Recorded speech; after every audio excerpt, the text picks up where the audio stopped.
Welcome to vibrant TV. నేను మీ రాజు. ప్రస్తుతం మనతో పాటు Aryavysya corporation chairman, TPCC spokesperson Kalva Sujatha garu ఉన్నారు. సుజాత గారు నమస్తే అండి. నమస్తే. సో ఎట్లుందండి, అంటే పెట్టుబడుల కోసం రేవంత్ రెడ్డి గారు యుఎస్ వెళ్తే దాన్ని కేటీఆర్ గారు కావచ్చు, అలాగే బీఆర్ఎస్ నేతలు అంటే వాళ్ళ తమ్ముళ్ళకి ఇప్పించడానికి మాత్రమే వెళ్ళారు తప్పించి ఇది రాష్ట్ర ప్రయోజనాలకు ఎటువంటి ఉపయోగకరంగా ఉండదు.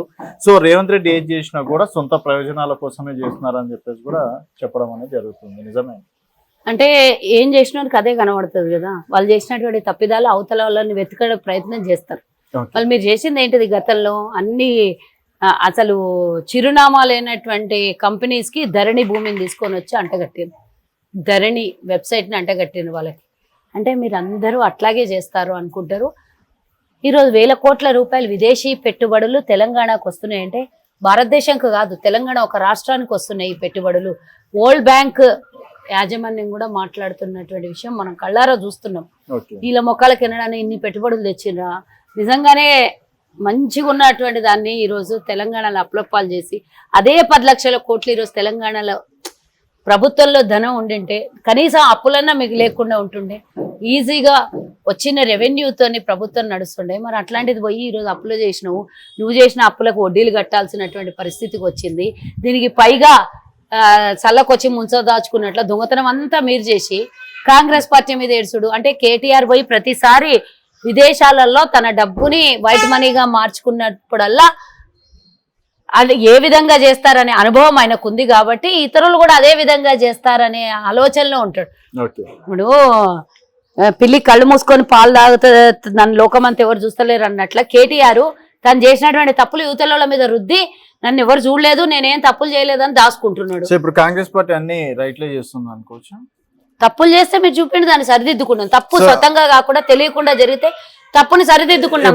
మా ముఖ్యమంత్రి గారు క్లియర్ గా చెప్తున్నారు, ఎవరైనా అడ్వైజ్ ఇవ్వచ్చు అని చెప్తారు. రైతు రుణమాఫీ అన్నారు, ఇంకా సగం మందికి వచ్చింది, సగం మందికి రాలేదు. చాలా మంది రైతులు ఇబ్బందులు పడుతున్నారు అని చెప్పేసి కూడా చాలా వీడియోలు కూడా చూసినాం సోషల్ మీడియాలో.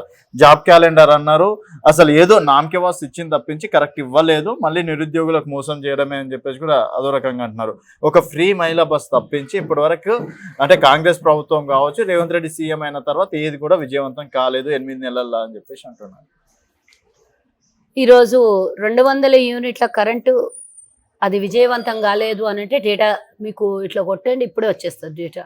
500 రూపాయలకు సిలిండర్ ఇవ్వట్లేదు, 44 లక్షల సిలిండర్లు అంటే 44 లక్షల కుటుంబాలకు ఇవ్వట్లేదు అని అంటే దాన్ని డేటా కొట్టండి వచ్చేస్తుంది.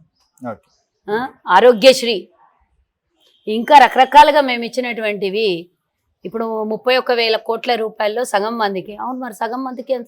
ఇంకా 2 లక్షల రూపాయలు రుణమాఫీ చేయాల్సింది ఆగస్టు 14, 15వ తారీఖున జరుగుతోంది కదా. మరి సగం మందికి 1,00,000, 1,50,000 ఉన్నోళ్ళకి సగం మందికి అందింది అంటే 12,500 కోట్ల రూపాయలు అందింది. ఇంకా మొత్తం 26,000 కోట్ల రూపాయలు ఇవ్వబోతున్నాం. 6,000 కోట్ల రూపాయలు అదనంగా ఎందుకు పెట్టినామంటే 24,000-25,000 కోట్లు ఇప్పుడున్నటువంటి రుణాలు పూర్తిగా క్లియర్ టైటిల్ క్లియర్గా వాళ్ళకి అంటే పాస్బుక్ల ద్వారా లోన్లు వచ్చి ఏ ఇబ్బందులు లేకుండా ఏ డిస్టర్బెన్స్ లేనటువంటి లోన్లు అన్నీ క్లియర్ అయిపోయినాయి. చిన్న చిన్న అక్కడక్కడ సాంకేతిక లోపాలు ఉన్న వాటిల కోసం కూడా 6,000 కోట్లు అదనంగా తీసుకొని ప్రభుత్వం 31,000 కోట్లని అంచనా మేరకు రెడీ చేసుకొని డేటా రెడీ చేసుకొని 31,000 కోట్ల రూపాయలని మేము అనౌన్స్ చేయడం జరిగింది. మీలాగా రైతు రుణమాఫీ అని చెప్పి 1,00,000 రూపాయల రుణమాఫీ ఏకకాలంలో అని చెప్పి 5 ఏళ్ల తర్వాత 10,000, 20,000 వేసి అవి వడ్డీల కోసమే పోయినాయి తప్పించి మీరు వేసిన రుణమాఫీ, మీరు చెప్పినటువంటి రుణమాఫీ, మీరు ఇచ్చినటువంటి హామీ నెరవేరిందా? 5 ఏళ్ళు మేము ఈరోజు 5 ఏళ్ల కిందనే కేసీఆర్ చెప్పినటువంటి రుణమాఫీ అమలు చేయకపోవటంతో మేము 2018 డిసెంబర్ 12వ తారీఖున కేసీఆర్ ప్రభుత్వం అధికారంలోకి వస్తే మేము ఈరోజు 2018 డిసెంబర్ 11వ తారీఖు నుంచి ఎవరెవరైతే లోనుకు అర్హత ఉండి తీసుకున్నారో 2 లక్షల రూపాయల రుణమాఫీ, రాహుల్ గాంధీ గారి డిక్లరేషన్, వరంగల్ డిక్లరేషన్తో మేమిచ్చినటువంటి ఈ రైతు రుణమాఫీ పథకం అనేది కాంగ్రెస్ పార్టీ కానీ రాహుల్ గాంధీ కానీ మా అధిష్టానం కానీ ఎవరైనా ఇచ్చినంటే అది శిలాశాసనము. ఇచ్చిన మాట నిలబెట్టుకుంటాము. 6 నూరైనా ఊరు 6 అయినా కూడా నిలబెట్టుకునే స్వభావం కాంగ్రెస్ పార్టీకి ఉంది. కాబట్టి ఇంత పెద్ద చరిత్ర ఇన్నాళ్ళుగా మిగిలింది. లేకపోతే ఈరోజు ఎన్నో పార్టీలు వస్తున్నాయి, పుడుతున్నాయి, పోతున్నాయి. మరి కాంగ్రెస్కి ఎందుకు ఇంత పెద్ద చరిత్ర ఉంది? ఎప్పుడెప్పుడు దేశంలో అల్లకల్లోలు కష్టాలు వస్తాయి, అప్పుడప్పుడల్లా కాంగ్రెస్ ఎందుకు గెలుస్తుంది? ఇందుకే కదా కాంగ్రెస్ అంటే కష్టాలను కడదేర్చే అంటే అల్లకల్లోలాలు ఉంటే కాంగ్రెస్ గెలుస్తుంది బరాబర్. మరి వీళ్ళందరూ వచ్చి సర్వనాశనం చేస్తారు, మేమే కదా తీర్చిదిద్దాల్సింది. ఎందుకంటే ఇప్పుడు తల్లి బిడ్డల్ని కన్నప్పుడు కొడుకు అటు ఇటు ఏదన్నా కాళ్ళు వచ్చి రెక్కలు వచ్చి ఎగిరిపోతే మళ్ళీ ఆ తప్పులు చేస్తున్నప్పుడు సరిదిద్దాల్సింది తల్లే కదా. కాబట్టి రాష్ట్ర ప్రజలు దేశ ప్రజలు తప్పిదంగా ఎన్నికలలో ఓటేసి గెలిపించుకుంటే తర్వాత ప్రజలందరూ నష్టపోతే మళ్ళీ ఎవరు తీర్చాలి ఆ కష్టాన్ని నష్టాన్ని? ఈ రోజు తెలంగాణలో మేము తెలంగాణ ఇచ్చినప్పుడు 72,000 కోట్ల అప్పు మాత్రమే ఉండే, 17,000 కోట్ల మిగులు బడ్జెట్ ఉండే, వడ్డిచ్చిన ఇస్తరాకు లాగా మొత్తం తెలంగాణ ధనిక రాష్ట్రంగా ఉంటే 10 ఏళ్లకే ఒక్క ముఖ్యమంత్రి వచ్చి 10 లక్షల కోట్లు 11 లక్షల కోట్లు అప్పు చేసిన తెలంగాణ ఎక్కడ? స్వతంత్రం వచ్చిన 75 ఏళ్లలో 10 ఏళ్లకు చేసిన అప్పు ఎంతనో ఒక్కసారి చూడండి. ఒకవేళ కాంగ్రెస్కి ఇట్లా అప్పులు చేయాలంటే రాకుండా మొత్తం లెక్కపత్రం లేకుండా ప్రభుత్వ భూములు ఇప్పుడు ఇంకా అంటే వాడొచ్చి వీడొచ్చి అమ్ముకొని పోయనేమో, కానీ ప్రభుత్వ భూములు కొన్ని లక్షల ఎకరాల ప్రభుత్వ ఆస్తులు ఉండే, కొన్ని అంటే ధనిక రాష్ట్రంగా నిధులు అన్ని పుష్టిగా ఉండే, అన్ని దోపిడీ చేయాలి రాష్ట్రాన్ని అంతా అమ్మేయాలి అనంటే ప్రభుత్వ వ్యవస్థనే ఉండకుండే, ప్రభుత్వ రంగ సంస్థలే ఉండకుండే, ప్రభుత్వం భూములే ఉండకుండే, ప్రభుత్వ వ్యవస్థనే పనిచేయకుండే, ప్రభుత్వం కింద వేల లక్షల కోట్ల అప్పు ఉంటుండే. మరి మేము చక్కదిద్ది తన బిడ్డ తన ఇల్లు తన సంసారం ఎట్లా ఉంటుందో, రాష్ట్రం మనది దేశం మనది అని కాంగ్రెస్ పార్టీ అందరినీ కలుపుకొని పోతుంది కదా. మీకు మాకు ఉన్న తేడా ఏంటంటే మీరు ప్రజల కష్టాల్ని గుర్తించరు. మీరు గద్దెనెక్కితే మీ సొంత లాభాల కోసం మాత్రమే ఎక్కుతారు, మీకోసం మీ పనులు చేసుకుంటారు. మీరు మీ తరతరాలు ఒక 10 తరాలు తినేటట్టుగా ధనికులు అవుతారు తప్పించి కాంగ్రెస్ లో ఈరోజు మాకు సొంత భవనాలు లేవు, సొంత ఇళ్ళు లేవు కేంద్రంలో. మీరు చూడండి టీఆర్ఎస్ వచ్చిన 10 ఏళ్లకే ఢిల్లీలో ఒక భవనము, తెలంగాణలో 33 జిల్లాలల్లో అసలు పర్మిషన్ లేనటువంటి భవనాలు, హైదరాబాద్లో ఒక రాజధానిలోనే 3 టీఆర్ఎస్ భవనాలు. ఇన్ని మాకున్నాయా? మేము ఇంకా కూడా గాంధీ భవన్ కిరాయి భవనంలో ఉంటుంది కాంగ్రెస్ పార్టీ. అంటే ఇప్పుడు కేవలం కల్వకుంట్ల ఫ్యామిలీ దోచుకుందంటారా, లేకపోతే ఆ టైంలో ఉన్నటువంటి ఎమ్మెల్యేలు కూడా దోచుకున్నారంటారు? అందరు ఇక చాలా మట్టుకు దోపిడీ చేయందే, చేయి కలిపితేనే చప్పట్లు మోగుతాయి కదా. అట్లా చేయి కలిపి పూర్తిగా ఆసరా కేసీఆర్ నేను దోసుకుంటున్నా, వీళ్ళకి ఏమన్నా కొంచెం అటు ఇటు చేస్తే వీళ్ళు నాకు ఎసరు పెడతారని వాళ్ళకి ఇడిచేసాడు, గాలికి వీళ్ళు దోసుకున్నారు అంతే. అట్లాంటప్పుడు ఆ ఎమ్మెల్యేలను మీరు ఎందుకు చేసి? ఎవరు వచ్చారు? వచ్చిన వాళ్ళందరూ ఎవరని? ప్రధాన్ చెరువు ఎమ్మెల్యే కావచ్చు, దానం నాగేందర్ గారు కావచ్చు, దాదాపు ఇంకా గద్వాల్ ఎమ్మెల్యే కావచ్చు, తెల్లం వెంకట్రావు కావచ్చు, 10 మంది ఎమ్మెల్యేలు ఇంతకు ముందు ఉన్న పార్టీలో ఉన్న వాళ్ళు అందరు వచ్చిర్రు. ప్రకాష్ గౌడ్ గారు కావచ్చు, అందరు వచ్చిర్రు. వాళ్ళు దోపిడీ ఉన్నాయని నిరూపిస్తే వాళ్ళని కూడా మేము ఏ రకంగా రేవంత్ రెడ్డి గారే చెప్పారు కదా చాలా సభలలో. ఇప్పుడు నిరూపించబడితే వాళ్ళకు కూడా శిక్షలు ఉంటాయి. ఇక్కడ మాకు చట్టము ఎవరికి చుట్టం కాదు, కాంగ్రెస్ పార్టీకి కాదు, లేకపోతే ప్రభుత్వానికి కాదు, లేకపోతే వ్యక్తిగతంగా కాదు, ఎవరు ఎక్కడ నిరూపించబడినా వాళ్ళకి తప్పకుండా శిక్షలు ఉంటాయి. ఓకే. అండ్ రాహుల్ గాంధీ గారు పార్లమెంట్ లో పెద్ద స్పీచ్లు ఇస్తున్నారు. ఏందని అంటే హిందువుల విషయంలో కూడా రీసెంట్ గా నోరు చేయడం జరిగింది. హిందువులు అంటే హింసిస్తారు అది ఇది అని చెప్పేసి కూడా మాట్లాడడం అనేది జరిగింది. వాళ్ళు ఏదో అన్నారని చెప్పి మీరు కూడా అదే ప్రశ్న దాన్ని రాహుల్ గాంధీ గారు నోరు జారిండు కాదు, రాహుల్ గాంధీ నోరు జారలేదు. హిందువులు అన్నాడా? ఆర్ఎస్ఎస్ వాళ్ళు అందరూ కూడా హిందువులు నిజమైన హిందువులు కాదు అన్నాడు. నిజమైన హిందువులు కాదు. అవును, మరి వాళ్ళు హింసని ప్రోత్సహిస్తున్న వాళ్ళు హిందువులు ఎట్టయితారు? హిందువులు అనేటోడు నిజంగానే దేశభక్తి నిజంగా ఉండి ధర్మం కోసం దేశం కోసం కాపాడేటోడైతే నిజమైన హిందువు అవుతాడు. ఈ రోజు రెగ్యులర్ చూడు 100 గ్రాములు డిఫరెన్స్ ఉన్నదని చెప్పేసి ఈ రోజు అమానుషంగా వాడేవాడు దానికి గవర్నమెంట్ మరి హింస కాకపోతే ఏంది? ఒక మహిళ మీద నాకు సెక్సువల్ హరాస్మెంట్ చేస్తున్నాడా అని పూర్తిగా రోడ్డు మీద కూర్చొని ధర్నాలు చేస్తే హిందూ ధర్మం ప్రకారమే ఆమె మీద జరిగినటువంటి సెక్సువల్ హరాస్మెంట్ కి ఆమె వచ్చి హిందువు కదా, ఆమె వచ్చి నడి రోడ్డు మీద కూర్చొని నాకు ఈ విధంగా జరుగుతుంది న్యాయం చేయండి అని పోరాటం నెలలుగా చేసింది. మరి వాళ్ళ ఎంపీని సెక్సువల్ హరాస్మెంట్ ఎవడైతే చేసిండో వాడిని కవరింగ్ ఇచ్చుకొని వానికి రక్షణ ఇచ్చుకొని అదే హిందువు రోడ్డు మీద కొట్లాడుతుంటే ఇంకో నీ బత్తాయిల హిందువుని కాపాడడానికి ఇంకో హిందువు ఆడపిల్లని నడి రోడ్డు మీద కూర్చోబెట్టును ఆ కక్ష తీర్చుకోవడానికి ఆ ఎంపీ కళ్ళల్లో మాజీ ఎంపీ గాని కళ్ళల్లో ఆనందం చూడడానికి ఈ రోజు ఆమెకు 100 గ్రాముల తేడాతోనే ఉన్నదని చెప్పి ఈ రోజు దేశానికి 100 గ్రాములకి కేంద్రానికి మోడీకి సంబంధం ఏందని మన దేశమే బహిష్కరించింది. గతంలో కూడా 400 గ్రాములు 217 నాడు కూడా తను రిజెక్ట్ కావడం అనేది కూడా జరిగింది. ఇప్పుడు 100 గ్రాములే కదా, ఇంకొక గంట అదనంగా సమయం ఇచ్చి టెస్ట్ చేయించి ఒలింపిక్ సంబంధించి ఆమెకే ఎందుకు జరుగుతుంది ఇట్లా? ఎందుకు ఆమె దేశం కోసం కాస్త అంటే కాస్త కూడా కనికరం లేదా దేశం కోసం ఆమె ఒలింపిక్స్ వెయిట్ అనేది 10 ఈ రోజు నేను ఒక నిమిషం నేను అనట్లేదు మోడీని విమర్శించాలి అక్కడ రాహుల్ గాంధీ నేను చెప్పేది రాహుల్ గాంధీ విమర్శించడం లోపల సత్యం ఉంటది నగ్నం ఉంటది ఎవరికి చెప్పినా ఎవరు ముంగలే చెప్పినా ఇటు రేవంత్ రెడ్డి గారు ఆధారాలు లేకుండా ఏ విధంగా అయితే మాట్లాడాడో రాహుల్ గాంధీ కూడా వితౌట్ ఎవిడెన్స్ తో మాట్లాడాడు. ఈ రోజు నేను అడుగుతున్నా ఒక 100 గ్రాముల తేడాతో కనీసం ఆమె దగ్గర ఇంకేమన్నా పాపం శరీరంలో రక్తం కూడా చిందించింది రక్తం కూడా మొత్తం రక్తం తీసేసుకున్నది శరీరం రాత్రి 2 కేజీల తన వెయిట్ లాస్ అయ్యింది అనారోగ్యం పాలై హాస్పిటల్ పోయింది 100 గ్రాముల కనీసం ఆమె తల్లో వెంట్రుకలన్న తీసి కాపాడేది ఉండే కదా మన దేశానికి పథకం తీసుకురావడానికి ఎందుకు ఆమె మీద వివక్ష ఆమె మీద ఎందుకు అది ఒలింపిక్స్ గేమ్ మన దేశగాలే తిరస్కరించారు కదా దీని మీద నేను ఒకదాన్ని అంటలేను. ఈ రోజు సోషల్ మీడియా మాధ్యమాల ద్వారా ఎందుకు విమర్శిస్తున్నారు కరెక్ట్ అయితే ఎందుకు వాళ్ళు విమర్శించకుండా ఉంటారు మోడీని తిట్టాలి తప్పు జరుగుతుంది మన దేశానికి మెడల్ తెచ్చేటోళ్ళు అవసరం లేదు కానీ మీకు కావాల్సిన వాళ్ళని కాపాడుకోవడం కోసం ఆమె జీవితం శాశ్వతంగా ఇప్పుడు ఆమె వస్తుందా ఆమె రిజైన్ చేసేసింది కదా ఇంకా నేను రాజీనామా చేసేస్తున్నా నేను రిటైర్మెంట్ తీసుకుంటున్నా అని చెప్పింది. ఇంకా నువ్వు ఏం చేస్తే ఏమవుతుంది సచినోళ్ళ శవాల మీద పేలాలు ఏరుకున్నట్టు ఆమె రిటైర్మెంట్ అయిపోయిన తర్వాత న్యాయం జరిగింది అని 4 ఏళ్ల తర్వాత తీర్పు వస్తే కూడా ఏం పనికి వస్తుంది అది. మరి బంగ్లాదేశ్ లో దాదాపు ఇప్పటికే 500 మంది హిందువుల పైన మారణ హోమం జరిగితే ఎందుకు కాంగ్రెస్ పార్టీ స్పందించలేదు? ఎవరు బీజేపీ స్పందించిందా? మీరు ఎందుకు నా గురించి అడగకు ఫస్ట్. ఈ రోజు అధికారంలో ఉన్న బీజేపీ ఏం చేస్తుంది ఇంకా పైగా ఆమెను రక్షణ ఇచ్చుకోవడం కోసం ఇక్కడ మనం ఏదో దాని మీద నేను తెలియని విషయంలో నేను డిస్కషన్ చేయదలుచుకోలేదు. ఒకళ్ళ గురించి మా గురించి ఎందుకు మాట్లాడతారు? మేము ఎవ్వరికి కూడా జరగొద్దాం. మేము హిందువులే కాదు సబ్బండ వర్గాలు సబ్బండ కులాలు సబ్బండ మతాలు అందరూ బాగుండాలంటాం మేము. వాళ్ళు కేవలం హిందువులు బాగుండాలని చెప్పి హిందువుల ముసుగులో హిందువులనే బొందబెట్టేటోళ్ళు వాళ్ళు. కానీ ఇటు ముస్లింలకు అండ ఇస్తారు అటు ముస్లింలకు కూడా ఇయ్యరు వాళ్ళ ఏజెంట్లకు ఇస్తారు వాళ్ళకి కావాల్సిన వాళ్ళకి ఇస్తారు. ఇసుంటి పనులు చేసేటోళ్ళ గురించి నా మీద ప్రశ్న వేసేసి హిందువులు రాహుల్ గాంధీ నోరు జారిండు అని ఇందాక అన్నావు దానికి కౌంటర్ ఇవ్వాల్సినటువంటి అవసరం ఉన్నది. ఆర్ఎస్ఎస్ లో ఉన్న వాళ్ళందరూ హిందువులు కాదన్నారు ఆర్ఎస్ఎస్ అంతా అనలేదు నిజమైన హిందువులు కాదన్నారు. నిజమైన హిందువులు ఉంటే ఈరోజు దేశం మీద 16 లక్షల కోట్ల వేవ్ ఆఫ్ ఎందుకు జరుగుతుండే?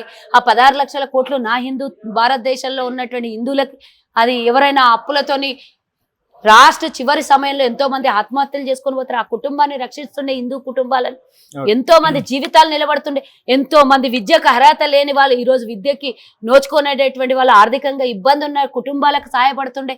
ఒక రైతే తీసుకుందాం సామాన్య రైతు ₹1 లోన్ ఉన్నదని అంటే వాడికి ఆ బాకీ మాఫీ చేస్తుందా ప్రభుత్వం? మరి హిందువు కాదా రైతు?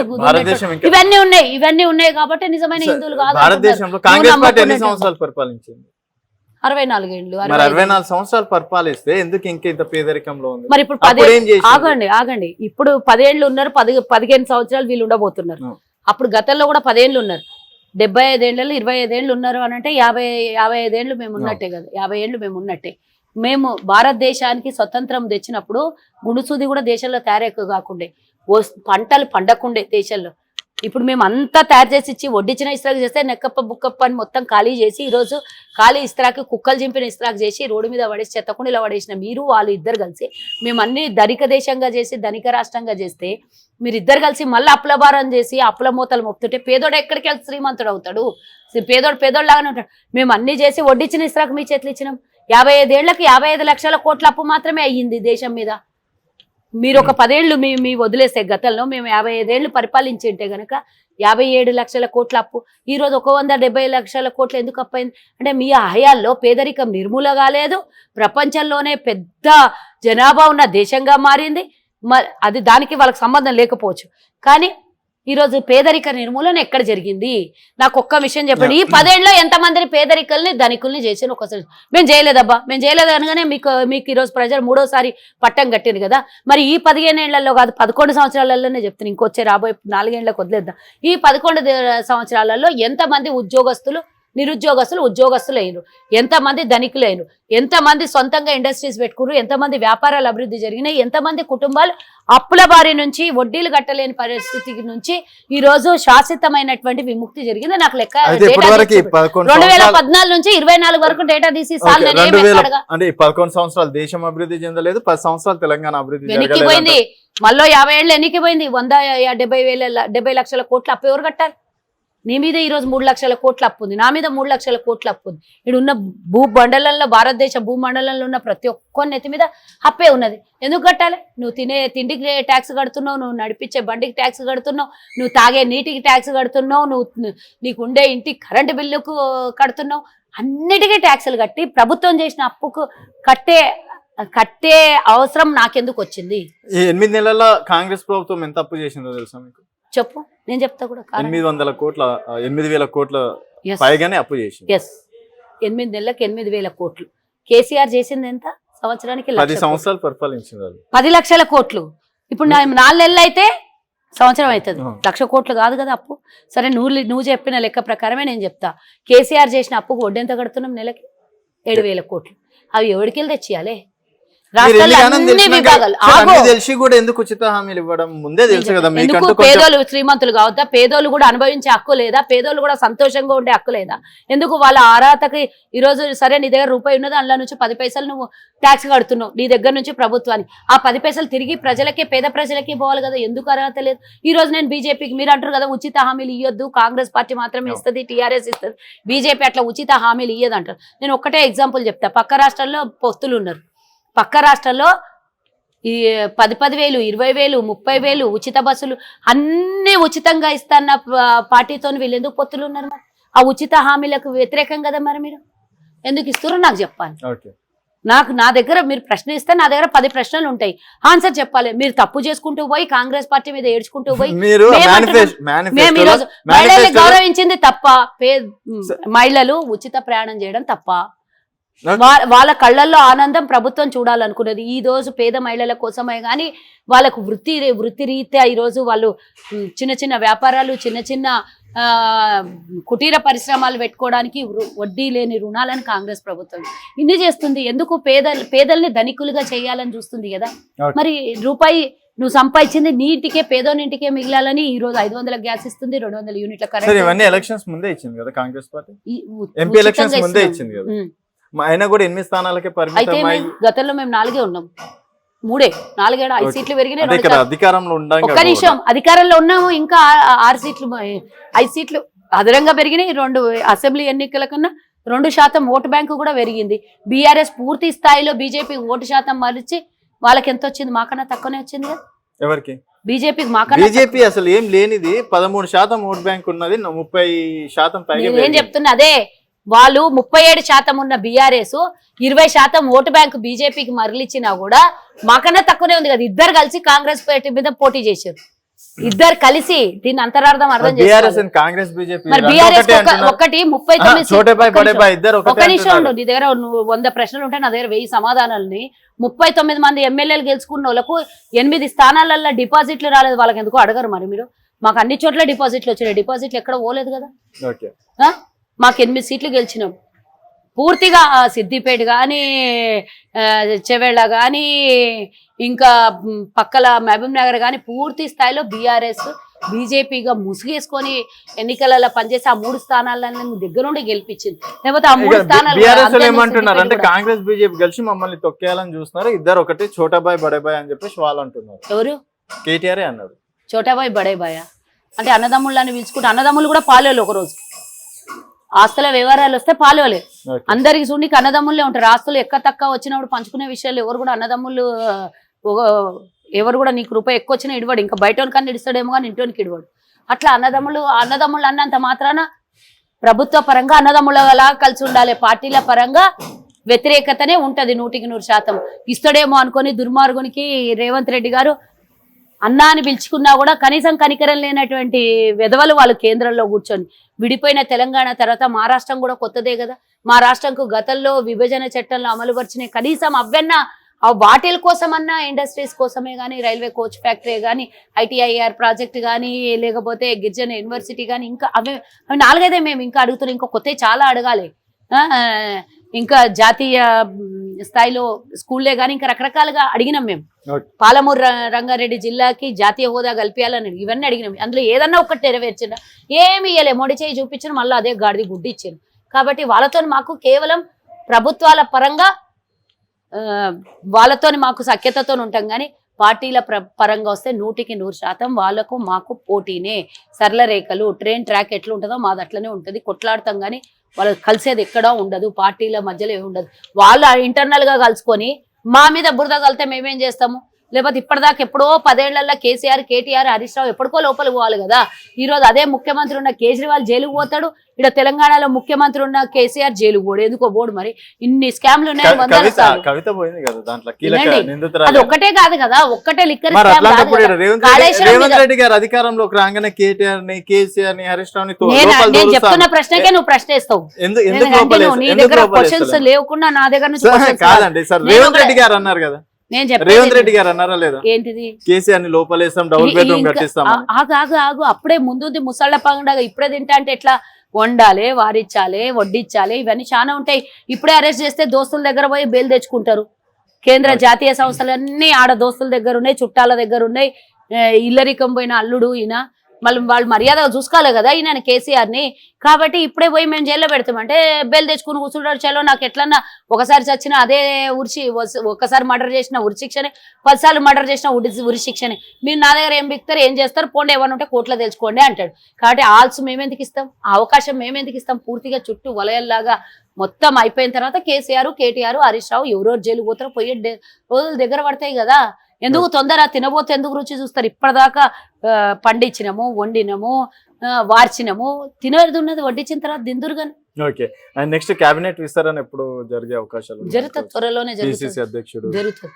ఈ శ్రావణ మంచి రోజులు వచ్చినాయి కదా, జరుగుతుంది తప్పకుండా. 2 లక్షల రుణమాఫీ అయితే 15 వరకు కంప్లీట్ చేస్తారు మొత్తానికి. 100% ఇచ్చిన మాట. అట్ ద సేమ్ టైం మాకు రుణమాఫీ సగమే ఇచ్చారు, సగమే ఆపేసారు అన్నారు.